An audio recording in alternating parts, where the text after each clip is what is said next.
Pastor Gary wanted a talk that's going to be much more practical. So what I'm going to do is I'm going to deal with FAQs, frequently asked questions, the ones that you're going to get when you talk to Muslims, and I hope you all do. I hope all of you have the chance to talk to Muslims. I find them to be the most engaging people to talk to. Now, I've been doing it for 37 years, but certainly I find Muslims are all asking the right questions, more so than anybody else. The questions they ask tend to always fall into two categories. One is on the person of Jesus Christ, and the other category would be on the Bible. And those are the two categories I want to talk about. I'm sure they're the ones you want to talk about. And the only people who will talk about Jesus and the Bible are Muslims. I find with other people, they just walk away. Even when I bring it up and I say, let's talk about Jesus Christ, they usually walk away. And I always tell my students, always ask those two questions. When you go up to a student or when you go up to a Muslim, ask them just two things. Just say two things to them. I believe that Jesus is God, and I believe the Bible is the Word of God. Do you have an opinion? And you're going to get lots of opinion. This is what we've been doing in London, in England, where I've been for the last 25 years. And every Sunday, we go down to a place called Speaker's Corner. Any of you know about Speaker's Corner? Okay, a few of you. Have any of you been to Speaker's Corner? Gary, at the very back. Did you ever get up on a ladder, Gary? No. Oh, dear. Well, we should have had you up if you'd come when I was there. Every Sunday, we get up on a ladder, and I'm about as high as I am right now. I feel right at home because I'm this high up. Just 2 steps, these little kitchen ladders that you have in your kitchen, just so our heads are above the crowd. And we take on sometimes hundreds. At times, we can even take on thousands of Muslims at a time. And the most radical Muslims come to Speaker's Corner. It's a magnet for radical Muslims. And the reason why is because most of your Muslims come from oral cultures. They come from countries where you give them a book, they'll throw it away. You give them a tract, they'll probably tear it up. They're not interested in reading tracts. They're not interested in reading books. They don't come from countries where they have an educational model like we have here in America that's based on reading books, writing essays, and writing papers. They hear, and then they memorize what they hear. And because of that, they love orality. They love people that actually can speak. And that's why they love videos more than anything else. And that's why I've been doing videos since 2006. We did a survey back in 2006 on YouTube. And at that time, we counted 43,000 videos that were attacking Christianity and only 17 that were taking on Islam. 43,000 versus 17. Guess who was ahead? What was interesting, though, was almost all the videos that were attacking Christianity were always on those two subjects. Now, there were some that were also, I shouldn't say all of them, but there were some that were on certainly the church and its history and some of the testimony of Christians around the world. But by far and large, they were all zeroing in on Jesus Christ. And I always found that curious, and I always want to know, why are they so interested in Jesus Christ? And as you go out and as you talk to Muslims, almost the first question that comes up will be about the Trinity. How many of you had that experience? How did you answer it? Did you actually make sense?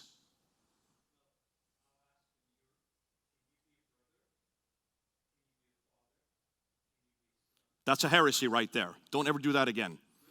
That is Sabellian heresy right there, because God is not Father, Son, because you cannot separate the three. But before that, be careful. Understood, but don't use that. They will hammer you with that. That's a heresy. We don't use that one. In fact, don't use any model. Every model that I've heard is heretical. Water, steam, ice, just don't use them. The best thing to do is use your Bible. Just go back to the Bible. Open up your Bible. You're doing two things, and let me tell you why.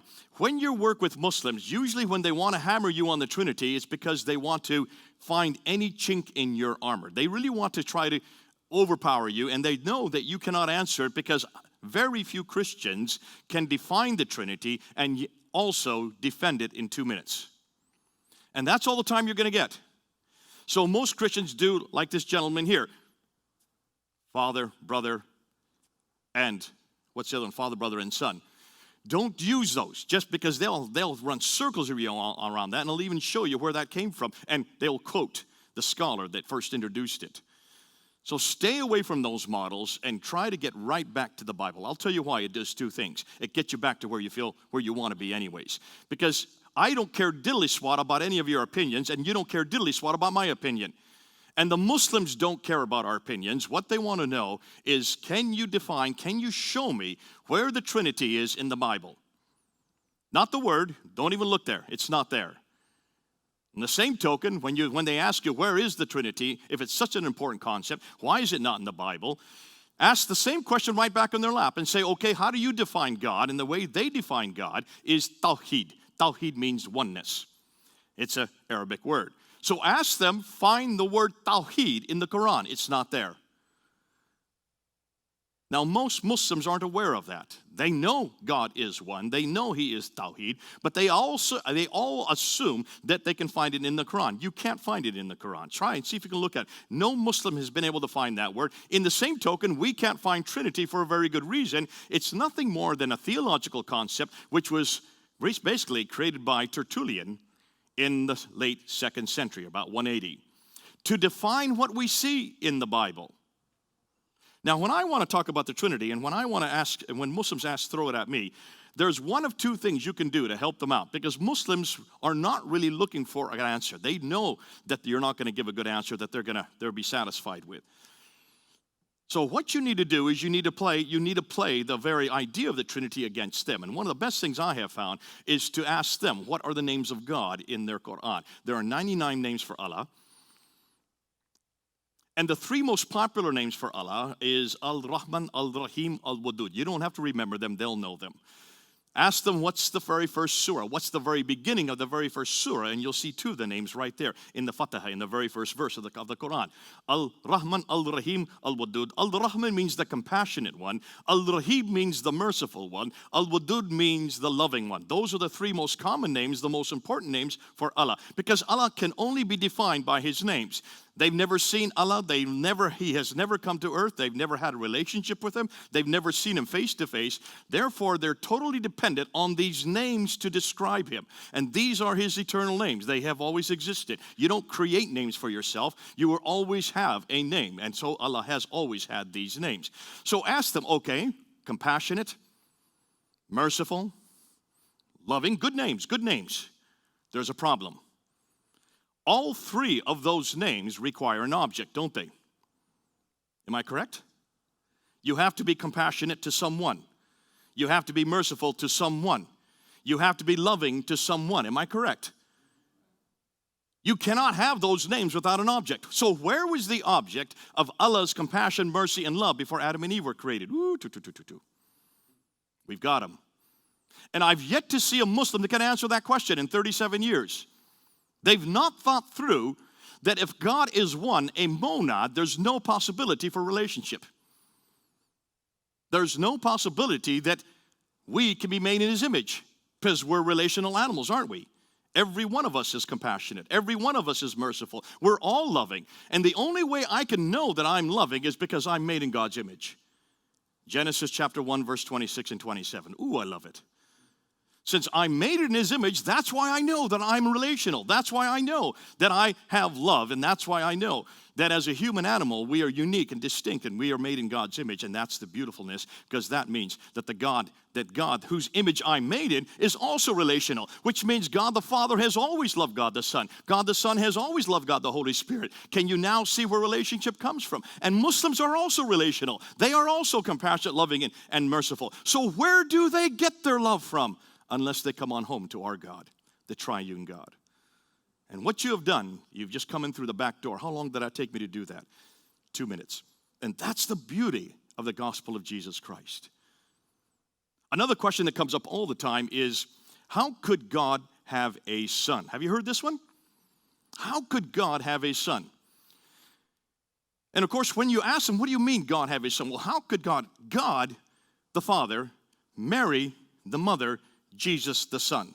That's how they define it. They have to do that because that's in the Quran, in chapter 5, verse 116. In the Quran, it's very simple. That God the Father, in fact, what it is, you have a question. You have Allah speaking to Isa, who is Jesus, in the Quran. Not my Jesus, but certainly one in the Quran. And he's saying to Issa, is it true that you and your mother are to be worshipped as God? Which implies that Mary is part of the Trinity. Now, Gary, do you teach that here at this church? Please say no. Did he say no? Have you heard anybody teach that at this church? Do you know of anybody in California that teaches that Mary is the mother of God? Please say no. Oh, you have? Okay, a heretical church, but certainly not an evangelical church and not a good God-fearing and Bible-believing church. We do not preach Mary as a part of the Trinity.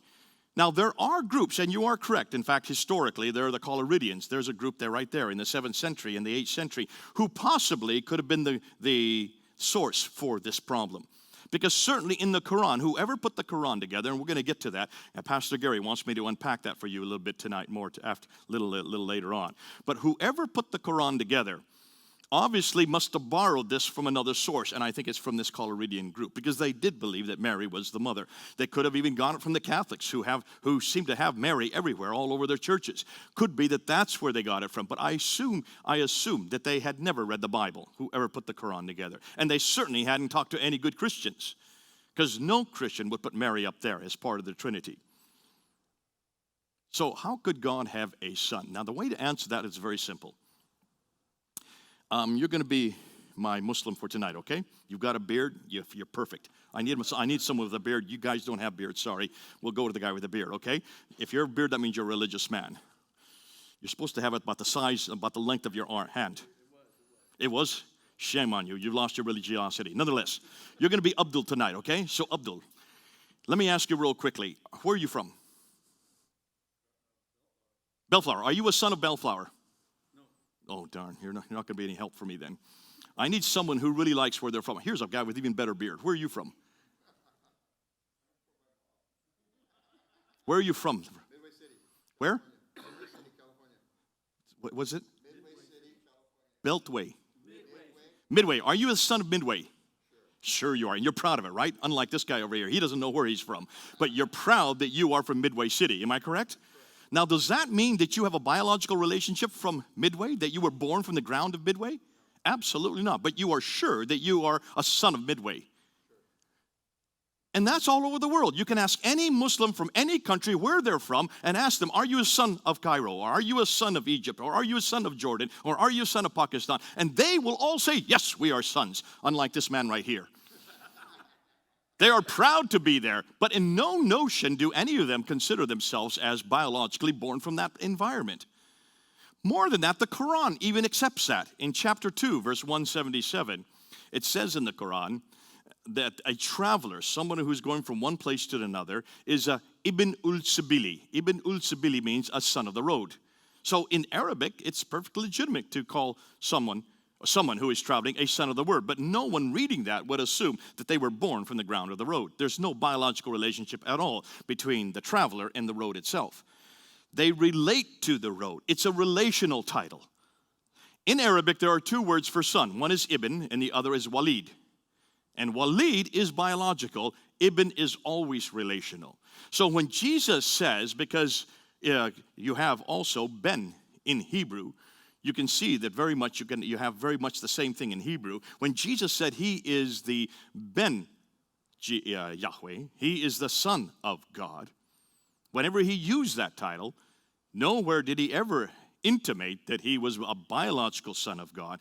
He related to God as a son to a father. And he has always been the Son of God, has he not? He always will be the Son of God. Am I correct? Which means there's nothing biological between God the Father and God the Son. What it does say is that if he relates to God as his Father, that means he inherits everything the Father inherits. Which means if Father is God, so is the Son. And this is one of the four major titles, divine titles, that we see in the New Testament, derived from the Old Testament. And this is one of the reasons why Caiaphas in the Sanhedrin in chapter 26 of Matthew, when he turns towards Jesus and asks him this very question, are you the Son of God? Are you the Messiah? And Jesus says, yes, it is as you say. And then Jesus went ahead and said, after that, and you will see the Son of Man coming in the clouds, referring to Daniel chapter 7, verse 14, which is a third title for divinity. Messiah is the first, Son of God is the second, Son of Man is the third. By the way, that's the one the Muslims love the most. That's the one Muslims will throw at you. They will say, you Christians, see, Jesus more often than any other, 25 times in the New Testament, referred to himself as Son of Man. He's nothing more than a man. See, Mr. Smith, he's nothing more than a man. And I love that when they bring that up, because I take them right back to Matthew 26, to the trial by Caiaphas there in front of the Sanhedrin. And I say, look and see, when Jesus used this title for himself in front of Caiaphas, look at Caiaphas' reaction. He tore his robe, turned towards the Sanhedrin, and said, what further truth do we need? This man has blasphemed. Because he knew that in Daniel 7:14, the definition of the Son of Man is right there. The Son of Man is from everlasting to everlasting, will have dominion over all tribes, nation, peoples, and tongues. Folks, who is from everlasting to everlasting but God himself? Am I correct? Exactly. So in a sense, what Jesus was saying in those 3 verses from 62 to 60, actually it's up to 66, so those 4 verses, he was saying to Caiaphas, I am God, I am God, I am God. 3 times he was saying it.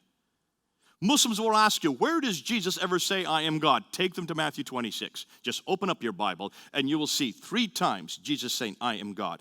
To a Jew, he was saying, I am God. Not to an American, because Jesus never spoke English. He would not have used it in English. He would have said in Hebrew. Now, the 4th time, in one of the best places, I'm doing 2 things at once. I'm killing 2 birds with 1 stone. The other place where Jesus claimed to be God was in John chapter 8, verse 58. In John 8:58, he's there in the temple. He's speaking Hebrew because if he was in the temple, he would, of course, be speaking Hebrew. And they were questioning him and says, how could you know Abraham? You're not even 50 years old. And Jesus replied, before Abraham was, Yahweh. Yahweh. Ooh, I love that. He was using God's holy name. He was using God's unique name. He was using God's eternal name. And this is why when he used that name, that is the name that Moses needed. That is the name that Moses wanted before he went down to Egypt to bring back the Israelites. He said to God, what is your name? I need to know your name so they will know which God I am representing when I bring them back out of Egypt. And that's the name Jesus used right there in the temple. Before Abraham was, Yahweh. In Greek, egoemi. In English, I am who I am. I am that I am. Can you see now why it's so important that you know how to answer these questions real quickly? But don't just stop there by answering the questions. Show them why this is important. That's a brilliant question you asked about the Trinity. Because in your God is absolutely hopeless. Your God is a monad, nothing more than that. Your God is not only dependent on his names are dependent on us, on our creation. So what was he before Adam and Eve were created? Where was he? In fact, that's a good question. Where was Allah? Have you ever seen Allah? Has Allah ever entered time and space? See, they always wonder, how is it that our God can enter time? How can God come to earth? Have you heard that question? And if he was on earth, if God did come to earth, who was taking care of the universe? Who kept the universe running while he was on earth?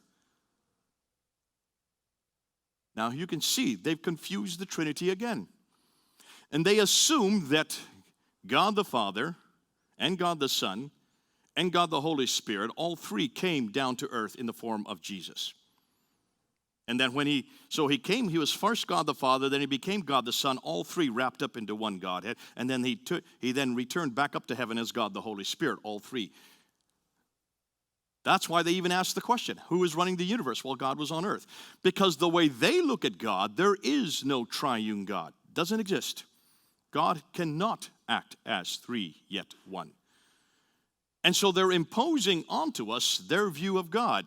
And that's why they ask the question. That's why you need to help them understand. Go right back to Scripture again. Go right back to Scripture and show where over and over again God was coming to earth. At the very beginning, God was on earth. That was God walking and talking in the cool of the day in Genesis chapter 3, verse 8 and 9. That was God calling out, where are you? Now, if God was walking, he better have a pair of legs. If he was talking and calling out, he better have a pair of lungs and certainly a mouth. Do you see the problem? If he was not, did not take on human form, then how could he even be in the garden calling out to Adam and Eve, where are you?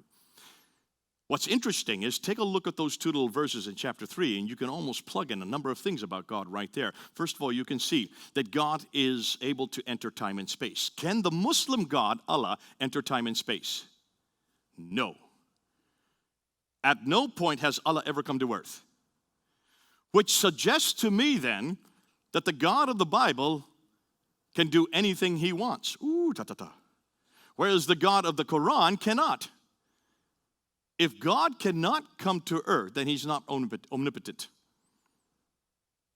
And Muslims have limited God. And I say to Muslims, don't ever in my presence say God can't come to earth. Maybe your God can't come to earth. Maybe Allah cannot come to earth. Then your God's too small. Get a bigger God. We got him. His name is Jesus Christ. Come on home. It's so easy.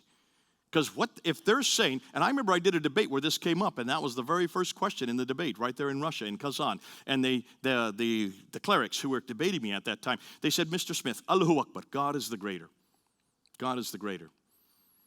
But please, Mr. Smith, please don't say this infinite God, this God who is so great, took on human form and corrupted himself as a human. And I remember turning to my translator, because I don't speak a word of Russian. I said, just say to him, shame on you. He didn't want to do that. I said, no, you tell him, shame on you. Do not ever say in one sentence, Allahu Akbar, God is the greater, but he cannot become a man. Please don't say that in my presence, because you've just taken away his omnipotence. You've taken away his greatness. My God can become a man anytime he wants.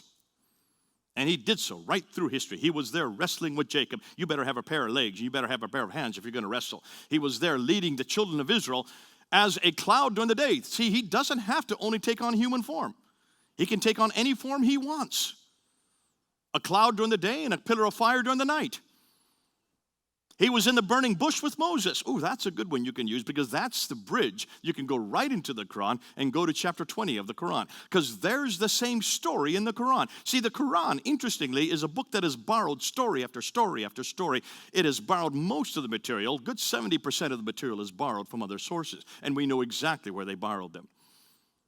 But what's fascinating is when you look at that story, just open it up and how Muslims go to it and say, listen, now I'm going to show you two things about that story that you need to answer me. First and foremost, as Moses was coming close to the bush, a voice from within the bush in verse 10 says, Moses, take off your shoes, you on holy ground. Now hold on a minute. Can there be holy ground without God? No. By definition, if it's holy, God's there. Only where God is can it be holy, right? Can't be holy where you are. Can't be holy where I am. Can't be holy where you are. Only where God is can it be holy. So that assumes, therefore, that God was there. If they don't like that, go to verse 14. Because then in verse 14, the voice in the bush then says, truly, it is I am Allah who is speaking to you. Can anybody take on the name of Allah but God himself? According to Islam, absolutely not. So here you have a voice in the bush claiming that that place is holy, a voice in the bush claiming to be God. So ask your Muslim, was God in that bush? They have to say yes. If they say no, well, then you're going to have to tear out that story, and you can't do that to the Quran on pain of death. You do not desecrate the Quran. So immediately can you see what we've asked? Which means that was God in the bush. That bush is on earth. That incident happened in 1400 BC. And if God could come down to earth in 1400 BC, why in the world are they so confused or are upset if God came down 2,000 years ago and spent 33 years on earth? So you can use the Quran to your advantage. Say, listen, we don't have that problem in our Bible. Our God can come down over and over and over and over again. He came down over again to woo his people back to himself. He sent prophet after prophet, and then he finally came himself in the form of the Son of God, Jesus Christ, the Messiah. Died on the cross and rose again. Ooh, they don't like that. That's when they really get upset. The crucifixion. If you look at the Quran, it's very clear that there is no crucifixion. In chapter 4, verse 157. No crucifixion. For they killed him not. They thought it was so. Another was given his image, and truly he was not crucified. That's what it says in chapter 4, 157. So what are we going to do with that? Let me give you 5 answers real quickly. 5 things you can say quickly about that verse. First of all, you can look at another verse, chapter 19, verse 33. In chapter 19, by the way, are we being filmed for this? This is all being filmed. So if anybody, I do speak fast, so just put your pens down. You can get the film afterwards, and you can go and speed it down or just put it down so it's really nice and slow. That's what my Korean students always do, and I have a beautiful baritone. I wish I could speak like that. But that you can go ahead and slow it down and then just pick up all these verses as we go through.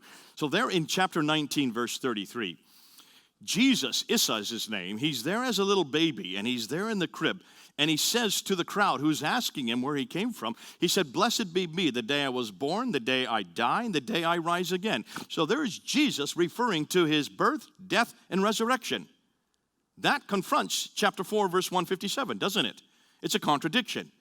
Muslims cannot understand this. So what they do is they try to say, oh yeah, well, he's talking about the future. Well, of course he's talking about the future. He's a baby. That's not happened yet. He is going to die in 33 years.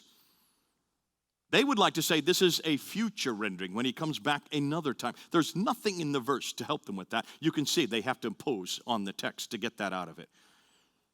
And what's more, in chapter 3, verse 55, God is saying to Issa, "I will cause you to die." Mutawafika, that's the word in Arabic. Muta, mu means person, tawafik. Tawafik means to die. Ka, means you. I will cause you to die. It is as clear as day in Arabic. The only problem is every translation you read now has changed that to "I will cause you to sleep." But any Arab speaker knows mutawafik is always die. That does not mean sleep in Arabic. And they've had to change it since the 1930s because of the pressure from the governments saying we cannot have Jesus dying. We cannot have Jesus dying because that's an internal contradiction between chapter 3, verse 55 and chapter 4, verse 157. Ooh, I'm so glad we don't do that with our Bible. Can you imagine us changing the text, changing the verses so that we can get our theology correct? Thank goodness. And we're not talking about translations here, because the Arabic still retains, is still there. Mutawafika is still there in my Bible right here. Now, you'll see that there will be other questions about Jesus Christ. But let's stick with this crucifixion. That's the first problem.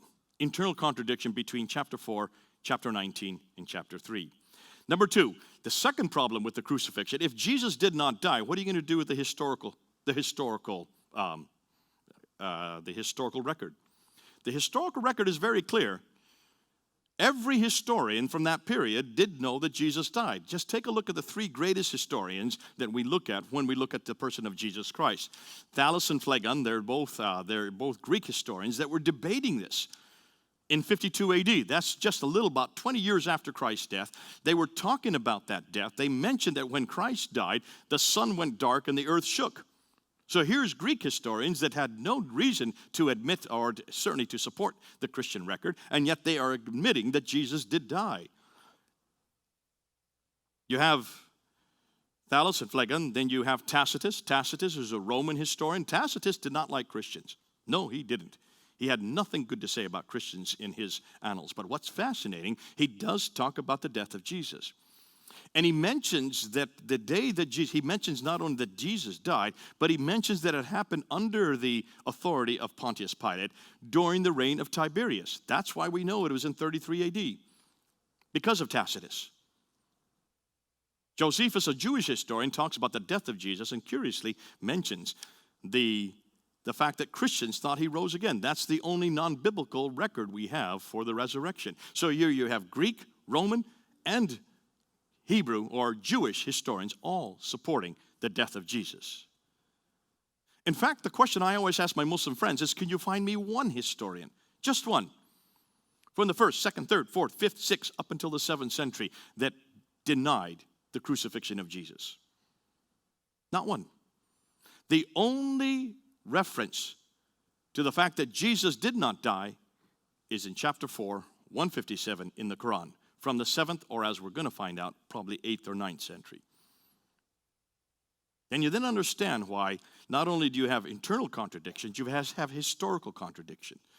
What about the eyewitness account? Who was at the foot of the cross? Weren't there eyewitnesses there? Yeah, there was.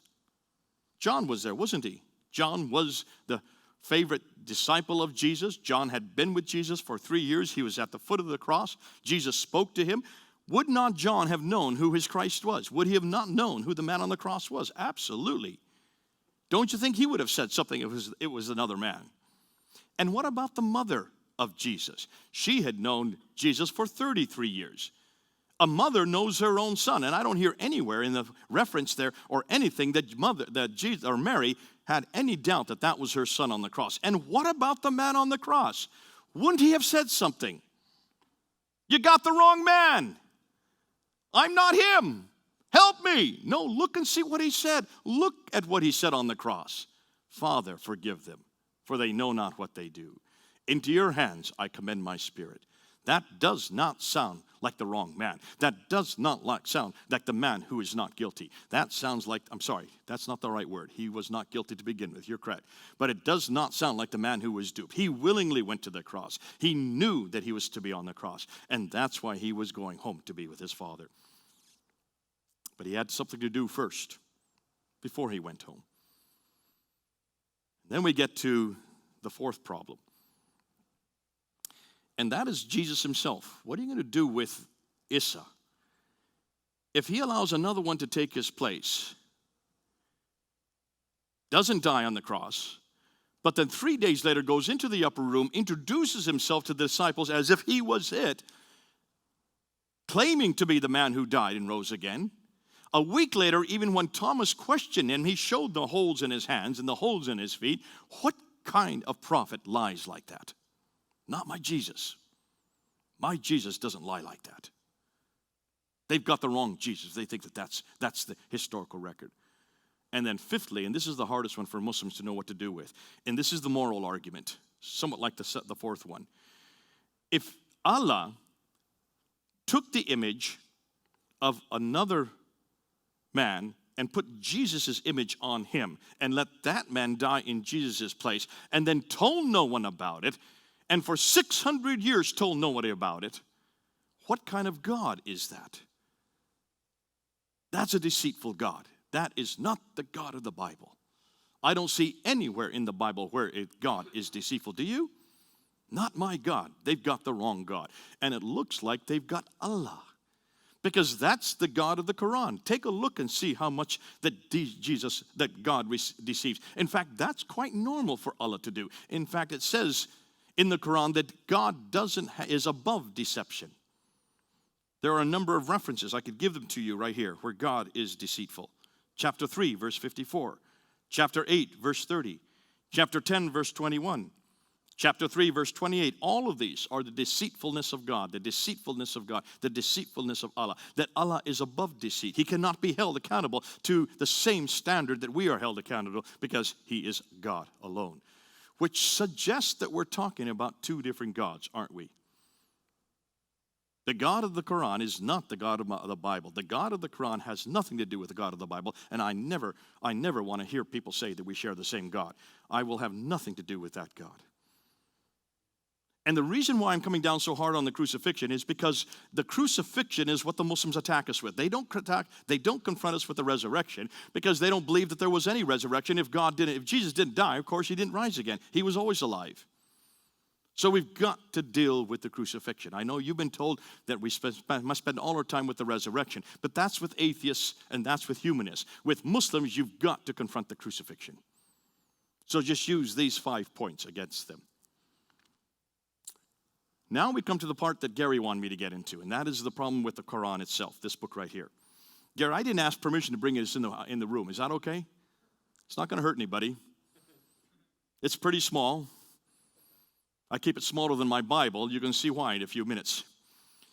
This is the book that's causing all the problems, and this is the book that we've got to confront, and this is the book that we are confronting. And what we're finding out about this book is amazing. Now, there's some stuff that I'm going to introduce tonight you've never heard before. And the reason why is because I've never heard of it before until just recently. And I spent 37 years confronting this book. I did my doctoral thesis on this book. And yet when I was doing my doctorate, when I was doing my master's also on the Quran, we never had the material that we have today. We never had this kind of material to use against the Quran. And a question you may ask is, why even talk about the Quran? Gary, could I get some water? Maybe a glass of water so I can just, or can I use this? Is this okay? There's no arsenic in it, is there? So when you look at the Quran, you need to do a comparison between these two books real quickly. And when you look at these two books, you can see they really are completely two different categories of literature. We would never make the claims about the Bible that the Muslims make about the Quran. And so let's start with their claims. The Quran, they say, is eternal. Who knows why they say it's eternal? Does anybody know the reason? Any idea? Say again? In tablets up in heaven. And that's in the Quran itself, isn't it? In chapter 85, verse 22. So it's an internal claim. It's not something that they have made up. It actually is internal to the Quran. The Quran makes that claim. So they've got to adhere to it. In chapter 85, verse 22, it talks about these eternal tablets. Now, by definition, if something is eternal, does that not mean it's co-equal to God? It's a conflict, isn't it? This is a duality. Only God is eternal. Am I correct? I've always been told that only God is eternal. So how can you have an inanimate object, a tablet, from which this book is derived, that is co-eternal with God? That means that claim in chapter 85, verse 22, is committing shirk. Shirk is the Arabic name for adding or putting alongside another with God. Anytime you equate a thing or a person with God, that is shirk. Someone who does that is a mushrik. The people who do that are mushrikun. We are mushrikun. That's the name they give us. Because they say we have elevated a prophet, Jesus, to the status of divinity. Therefore, we're mushriks. We have committed shirk. Well, the Quran has committed shirk. And there was a group in the 10th century called the Mu'tazilites who did say that. They actually looked at that verse and they said, we've got to tear that out. That can't remain. Because how can you have a thing co-equal with God? How can you have something equal, eternal? Only God is eternal, and that's one of his definitions. That defines him. If you're going to have a tablet that's co-eternal, you have committed shirk. We have to tear that out. When they brought this to Mamun's court in the 9th century, the Qadarites, who were the ones who were an ascendancy at that time, killed every one of the Mu'tazilites. That's what they do in Islam. When they don't like something, they don't just sit there and debate it. They actually kill you. It's very clear. When you leave Islam, you get killed. It's called an apostate law. And anybody who's an apostate must be put to death. And that's in the Quran, chapter 4, verse 89. He who leaves Islam, kill him. Very simple. Every school of law, the Hanbali, the Hanafi, the Maliki, and the Shafi school, all four schools of law dictate that anybody who leaves Islam is an apostate. Apostates must be executed. The only difference between the four schools is which day you do it. Some say immediately, like the Hanbali school. The Hanafi and the Maliki school say that it must be in 3 days, and the Shafi school gives 10 days. That's it. But you must be executed. You must be executed. They do not take criticism. They do not take rejection. And that's why it's fascinating that those who actually brought this up as a problem in the 10th century were all killed off, all destroyed. And then the Qadarites shut down ijtihad. Ijtihad means to interpret the scriptures, and therefore no one could interpret scripture then for 1,000 years. Until 1905, when finally Muhammad Abduh in Cairo at Al-Azhar University reopened ijtihad. It is now open today. And so we're permitted now to critique the Quran. We're permitted now to actually ask these kind of questions. And you have all the right in the world to ask Muslims, what about that verse? Look at that verse. Does that not create a duality? Is that not suggest, therefore, there's someone else besides God, the eternal, and it's your book? So that's the first claim they make, that it is eternal. Secondly, the second claim they make is that it was sent down to a man named Muhammad between 610 and 632, or 22 years. So for 20 years, 610 to 622, where he was revealed, this revelation came to him in Mecca, and then 622 to 632, the last 10 years, this revelation came to him in Medina. 2 cities, Mecca, Medina, yeah.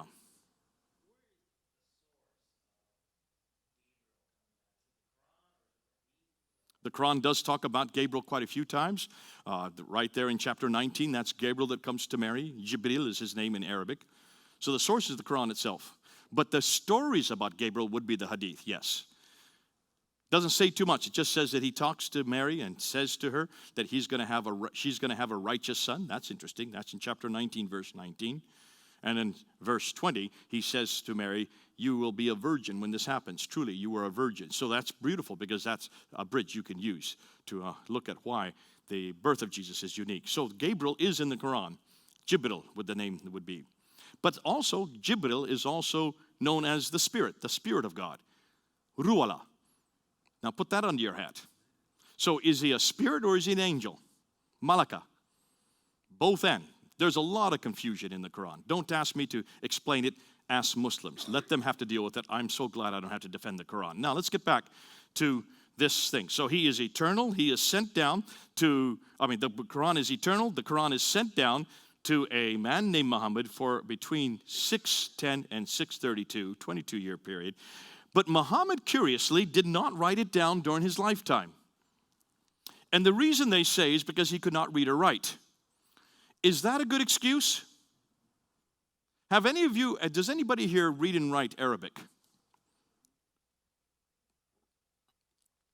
Okay. I don't speak Arabic, but I read and write Arabic, and it took me 2 weeks to read and write Arabic.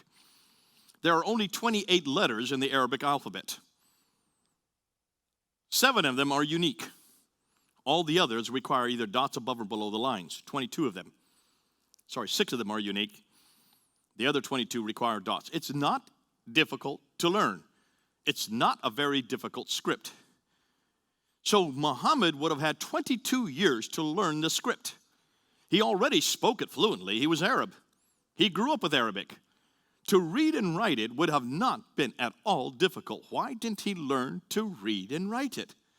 If this was his only remit, this was his major remit in life. This was the one thing he was supposed to do, is receive this book and get it written down. He did not. So when he died, the Quran still had not been written down. It had been memorized by many of the companions. It was written on stones, on bones, on leaves, on bark. And all that I know because of Al-Bukhari, chapter 6 or volume 6, hadith number 509 and 510. So here you have a prophet, supposed prophet, who was given this eternal tablet that was then sent down to him piecemeal by an angel Gabriel, given to him in 2 different cities. He forgets to write it down and then dies in 632, unwritten. Which then means the first caliph that comes after him, Abu Bakr, is given that responsibility. And Abu Bakr takes on that responsibility. And he then takes the scribe of Muhammad. So Muhammad had a secretary. Isn't that interesting? So why didn't the secretary write it down while he was living? Isn't that the job of secretaries? Ask your Muslim question these. I have yet to see a Muslim that can explain this to me. Either Muhammad was inept, or he was such a proud man that he thought that he didn't need to write it down, but that's rather clumsy with God's greatest revelation and the final revelation on top of that. So Abu Bakr, 2 years after Muhammad's death, had Zayd ibn Thabit go and find out everybody that had memorized and write down what their memory was, and then write down what he found on stones and bones and bark. Stones, bones, and bark. And put the first copy, the first recension of the Quran together. So that was done in 632 to 634, 2 years after Muhammad died. That copy was then given to one of the wives of Muhammad. Her name was Hafsa. She put it under her bed. Why? We don't know. It's obviously she didn't want to read it. If this was the greatest revelation finally written down, why don't you think she would have been curious enough to read it? What we do know is that 20 years later, at the time 652 then, the third caliph comes to power. Abu Bakr dies. Umar takes over from 634 to 644. He is killed. Uthman, the third caliph, takes over in 644, and he rules till 656. Now in 652, word has come to him that there are a multiplicity of Qurans that don't agree with the one that is given to Hafsa. But how does he know, since he doesn't have Hafsa's Quran? It's under her bed all this time. Nonetheless, they know that there are disagreements. So he says, okay, I want you to get Hafsa's copy. So he had Zayd ibn Thabit go and get Hafsa's copy, one of the wives of Muhammad. She gives it to them. So this is 20 years later. And he says, take that copy and rewrite it again. Why do you need to rewrite it if it's already written?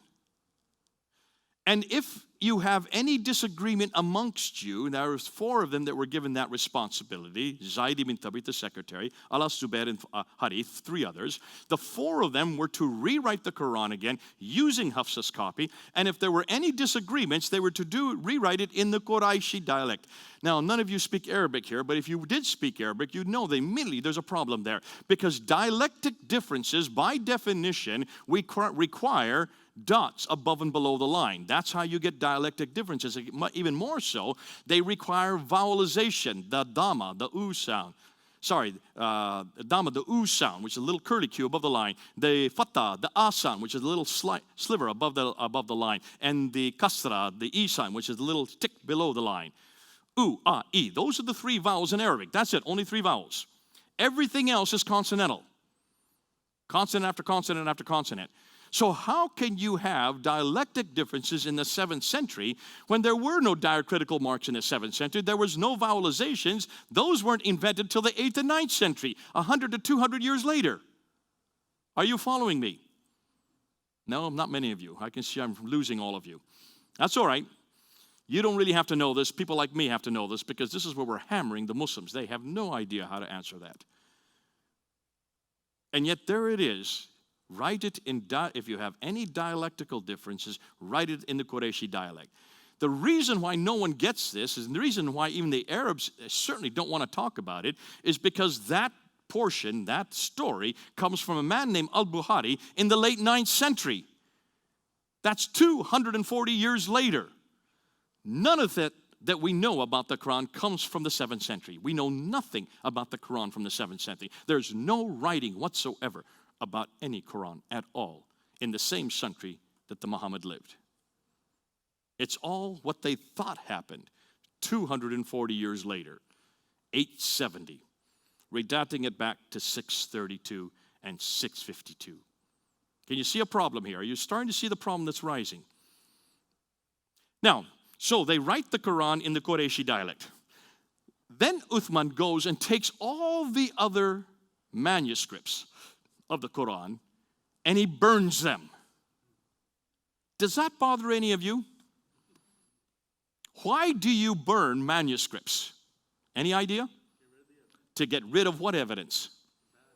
Anything that disagrees. Am I correct?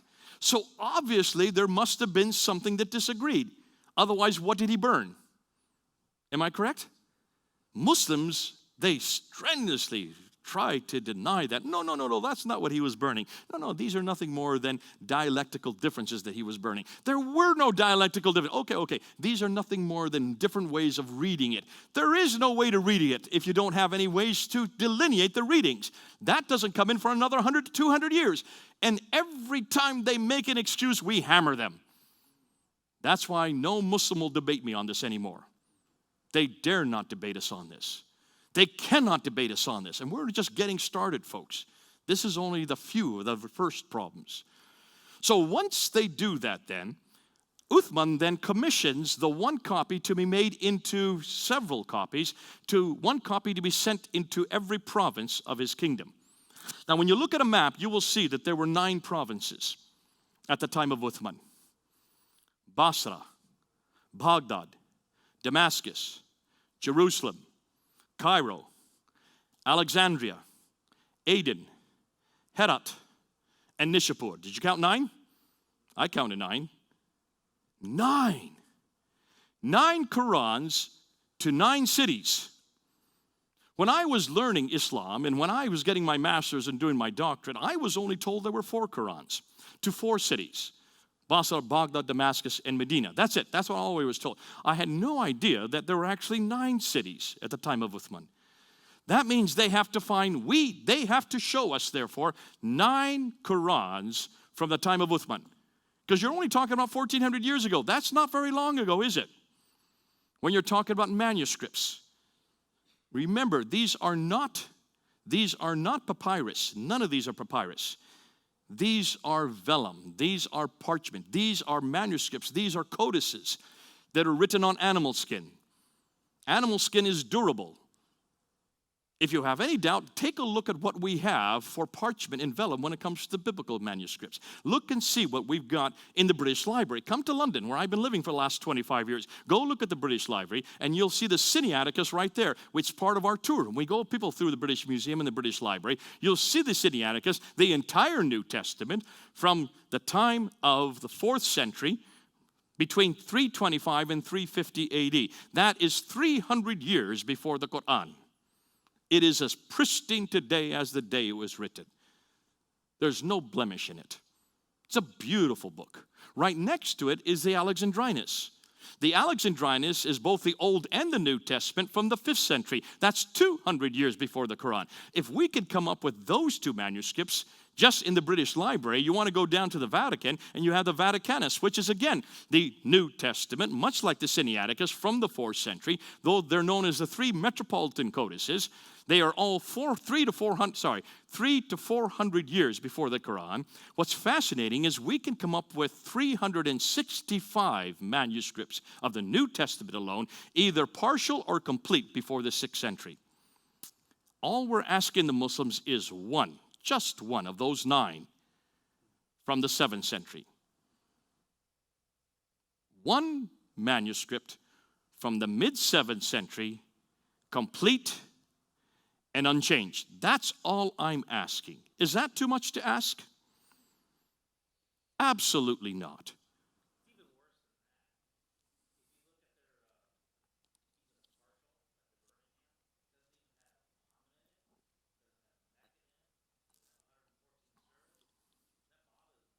You mentioned the Birmingham folios. Do you know the dates for them? 568 to 645. When was Muhammad born? 570, died in 632. Okay, what's the problem with that manuscript right there? He's talking about the Birmingham folios. There's just 2 folios from Surah 18, 19, and 20, which was discovered in in Birmingham, but it was discovered by carbon dating in the Oxford lab in 2015. 568 to 645. Do you see the problem with that? You notice no Muslim scholar has supported those dates. Why do you think? Well, Muhammad was there in 570. No, remember, what did I say? When was the Quran written down in its final form? 652. So if the latest date of these carbon datings, the very latest date is 645, that's 7 years before 652. You can't have a manuscript or even folios that predate Uthman. And the only ones who got all up in arms, got so excited about it, was the BBC. Western scholars who didn't know the dates for Muhammad. That's why Muslim scholars have become very silent. They haven't said anything about it. It gets even worse than that. What's your name? Greg, it gets even worse than that, Greg. If you want to look and see, there's not just the Oxford lab. There's also the laboratory in Kiel, the Oxford lab. There's also the laboratory in Lille, and there's also the lab in Zurich. 4 different labs, all in Europe. They have now looked at the Sana manuscript, which is even older than the Birmingham folios. In fact, the Birmingham folios are supposedly from the Sana manuscript, and they've taken a look and they've done carbon dating on all 4 laboratories. Guess what the date they have for those carbon datings? Every one of them is prior to 550. Every one of them. The latest date for all of them is 550. They go all the way back to 443. 443 to 550. Muhammad was even born to 570. All 4 of those labs, the carbon datings for those manuscripts are before Muhammad's life, before the Quran was put. We've even begun. The Quran was begun in 610. Before the Quran was finished in 652. Before Islam even became. Do you see the problems? Be careful with carbon datings. We would never use carbon datings for our manuscripts because they're so inexact. But more than that, the fact that these three surahs that you're talking about, 18, 19, and 20, look at the stories that are in those 3 surahs. You have the story of Moses at the burning bush. You have the story of the 7 sleepers in Ephesus. And you have the story of Dhul Qarnayn, who's Alexander the Great.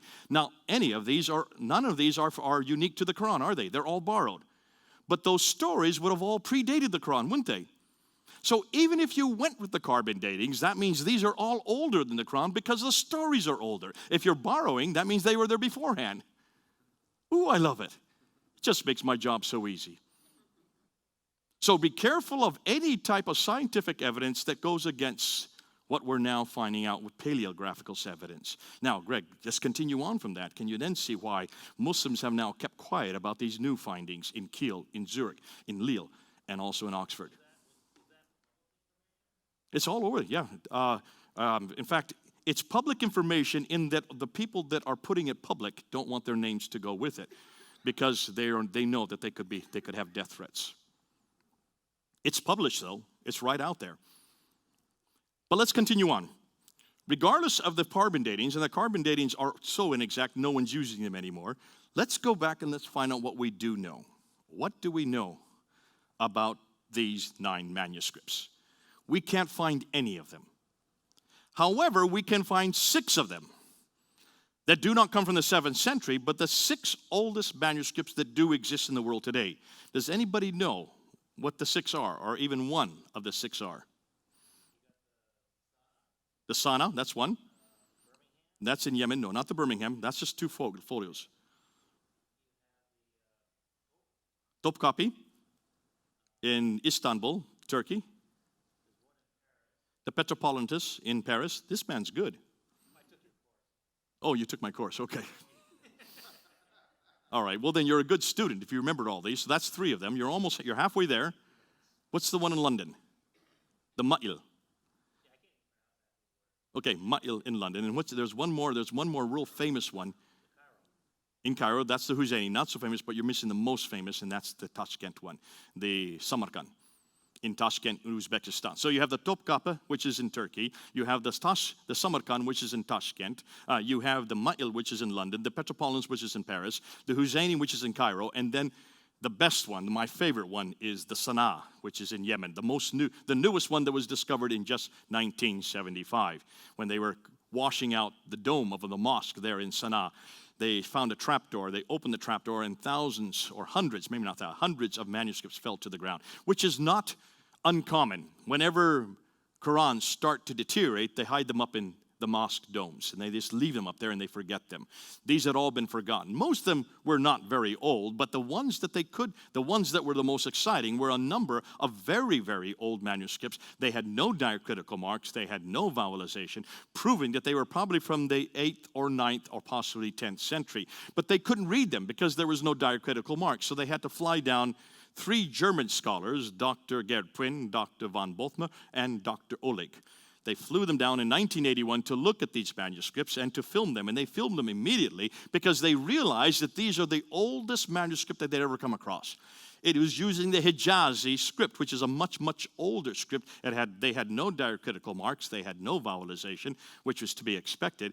They pictured every page by page, and the Yemeni government overheard what they were saying, and they confiscated all their microfilms.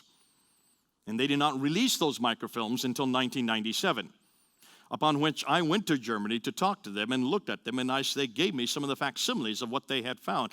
And boy, has it become juicy. Now, we'll get into that, but let's continue with these 6 manuscripts. What do we know about these 6 manuscripts? We didn't know too much until recently because we had no access to these 6 manuscripts.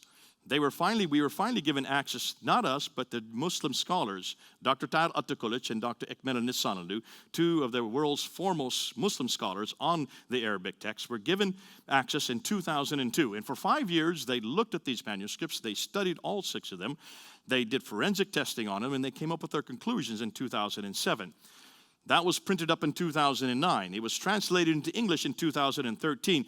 I then got hold of it in 2014, and I quickly challenged Dr. Shabir Ali to a debate on these 6 manuscripts. We did that in September of 2014. It's been up there 4 years now, and all the damage was done within the first 50 minutes of that debate.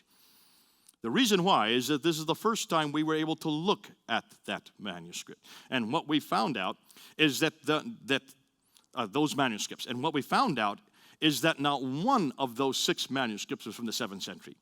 Not one of them. Not one of them are these 9 that were sent to 9 different cities. What's more, not one of them was complete. And most devastating, not one of them agreed with each other. And not one of them agreed completely with this book right here. This is the modern Quran. This is the Hafs text. So where did this book come from? Anybody know where this book comes from? Cairo, Egypt. You are correct. This is the Cairene text. This is the Hafs text. Now, how many of you knew this before tonight? You did, because you've been following me and you've been my student. The Hafs text is the canonical text of the Quran that I have in my hand today. But this text was only chosen in 1924. That's 94 years ago. In Cairo, because there in Cairo, in the high schools, there was such a multiplicity of Arabic Qurans. There was 37 different Arabic Qurans. No, notice, I'm not saying translations. I'm saying Arabic Qurans. These are the original text. There was 37 different Arabic Qurans that they were using, the students were using, that they could not have standardized tests because there are so many differences. We have already counted 60,000 differences between the 37 because we have 31 of them in our possession today. We have salvaged 31 of them in London. Hatun Tash is the one that is responsible for that, from Turkey. And we have our Arabic scholars looking at them, and they've already found 60,000 differences. Back in 1924, it was obvious something needed to be done. There was such a multiplicity of different Qur'ans. So they asked Al-Azhar University, considered to be the greatest Islamic university in the world today, to choose one of the 37. And they chose the one called Hafs. Who is Hafs? Hafs is a student who died in 796, late 8th century. That's 144 years after Muhammad. Never knew Muhammad. Came from Kufa.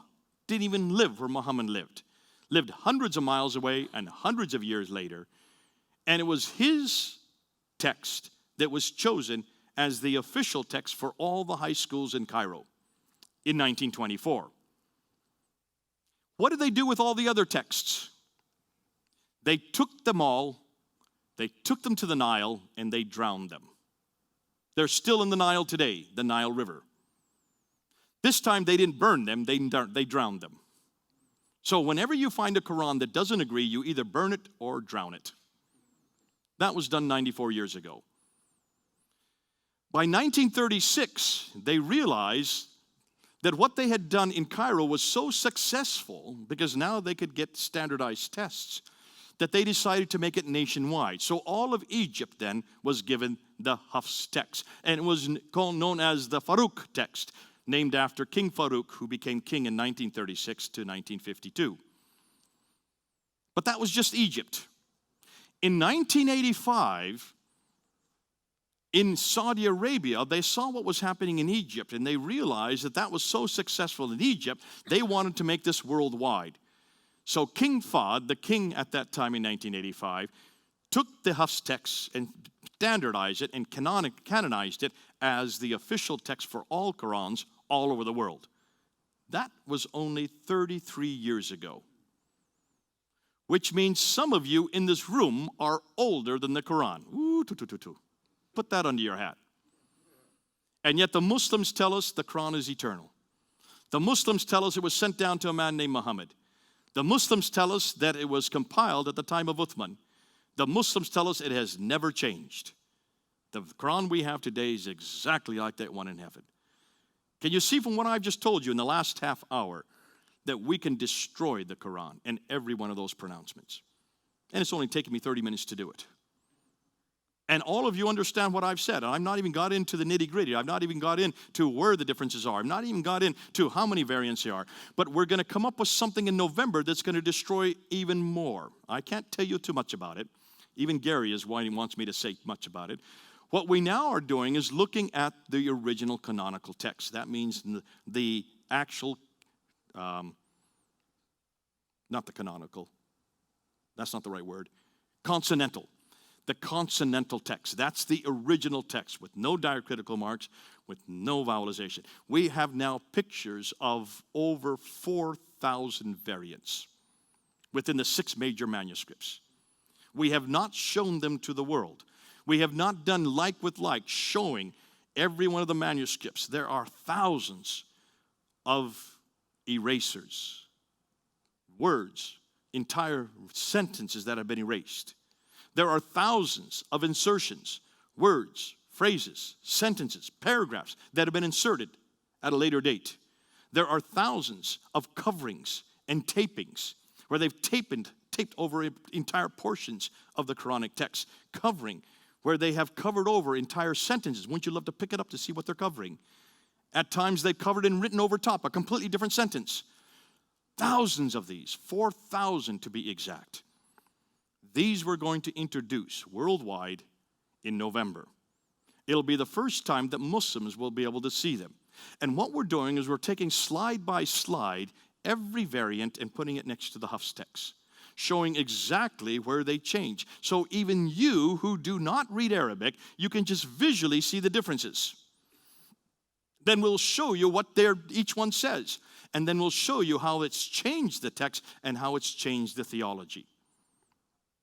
This will be the first time that Muslims all over the world will have to pay attention. This is going into a software that you can get on your own computer.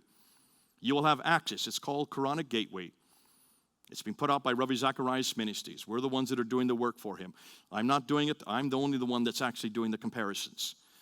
But can you see what this is going to do to the Quran in just a few months? No Muslim will be able to say that that Quran comes from heaven or from Muhammad or from Uthman or even from the first 13 centuries. The only thing they can say is the Quran we have in our hand today is only 94 years old. Prince Philip in England is older than that Quran.